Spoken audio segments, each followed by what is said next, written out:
스포츠 심리학 박사 멘탈 코치 박용곤입니다. 선수들이 경기 중에 자기가 스코어가 많이 앞서고 있다든지 또는 많이 뒤지고 있을 때 우리는 어떤 상태가 되나요? 많이 앞서고 있을 때는 좀 각성이 과하게 올라오는 경우가 생기죠. 또 많이 뒤지고 있을 때는 좀 무기력해지거나 뭔가 경기에 이제 의욕이 상실돼 버리는, 그리고 계속 안 되는 부분에만 초점이 맞추다 보니까 점점 경기는 엉망이 돼 버리는 그런 경험을 하기도 하죠.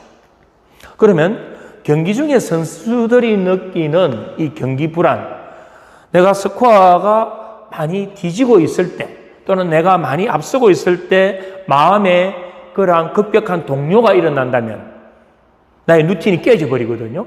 그럼 내가 갖고 있는 평소에 내 기량을 사용하지 못하는 경우도 생긴다 이 말입니다.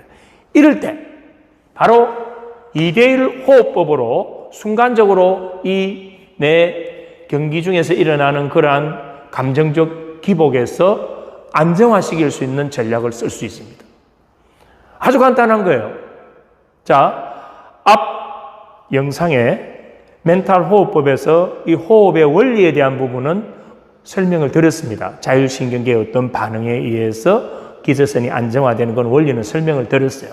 그러면 이번 영상에서는 경기 중에 내가 스코어가 많이 앞서고 있거나 또 많이 뒤처져 있을 때 일어나는 그러한 마음의 심한 각성이나 무기력, 이 부분에서 탈출하기 위해서 어떻게 해야 되는가에 대한 전략이에요.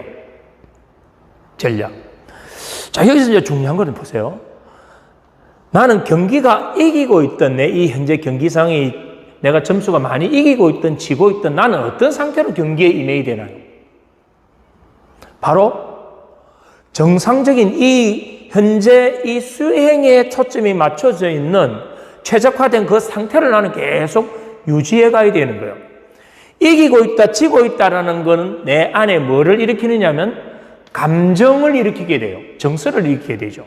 그럼 내가 이기고 있거나 심하게 지고 있을 때는 그러한 급격한 감정의 변화를 일으키기 때문에 안정된 내 패턴이 깨진다. 그래서 내가 이기고 있든 지고 있든 나는 현재 내가 해야 될 부분에 초점을 맞춰서 그 수행에 최선을 다할 수 있는 그 상태를 만드는 것이 가장 중요하다. 여러분들 그 리우올림픽에서 펜싱에 박상영 선수가 어떻게 했는지 잘 알죠? 그 선수는, 박상영 선수는 마지막 한 해를 남겨놓고 점수가 자신이 많이 지고 있었다 이 말입니다. 대부분 선수들이 마지막 해에 점수가 3, 4점 이상 차이가 나게 되면 거의 자포자기하죠. 그래, 은메달만 해도 어디야? 이 정도 만족해도 되지. 라고 자포자기할 텐데 이 선수는, 박상영 선수는 어떻게 했나요? 휴식 시간에 앉아서 계속 뭐 했나요? 할 수 있다. 계속 자신에게 주문을 걸었습니다. 이걸 우리는 흔히 이야기하는 암시라고 하죠. 자기 최면입니다. 그러면 할 수 있다는 이 상태를 자신이 3, 4점을 쥐고 있는 그 상태가 아닌 할 수 있다는 그 상태를 만드는 거예요. 이 선수는. 할 수 있다는 그 상태를 만들어서 그 경기에 집중했을 뿐이죠. 근데 상대 선수는 어땠을까요? 이미 나는 이제 이겼어. 이 정도면 이제 나는 이제 금메달이 보이게 되고 벌써 시상에 대한 부분들 심한 이제 뭐가 오나요? 각성이 오는 상태가 되어서 흥분이 되겠죠. 근데 박상영 선수는 자신이 가장 잘할 수 있는 뭐를 선택했다? 상태를 선택했다. 그 상태를 만드는 것이 바로 이 2대1 호흡법. 급속하게 내 상태를 원래의 내 평소의 훈련 상태로 만들어낼 수 있는 거예요. 자, 어떻게 하느냐? 아주 간단합니다. 만약에 테니스 선수라면 자기가 운동 수행을 하기 전에 호흡을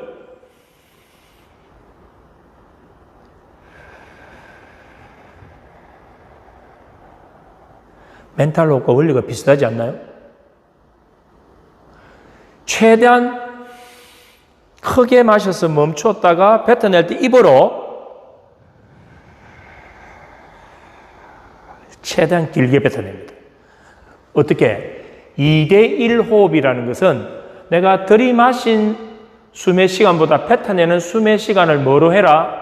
2배로 길게 해라. 그걸 2회에서 3회만 딱 하게 되면 내 상태가 안정화 딱 됩니다. 차분해집니다.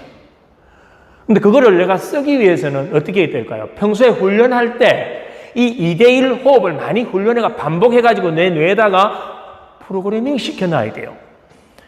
이 프로그래밍 되어 있지 않는 상태에서 그래 2대1 호흡 경기 상황에서 한번 써봐야지. 그런다고 갑자기 내 상태가 안정화되지는 않는다 이 말입니다.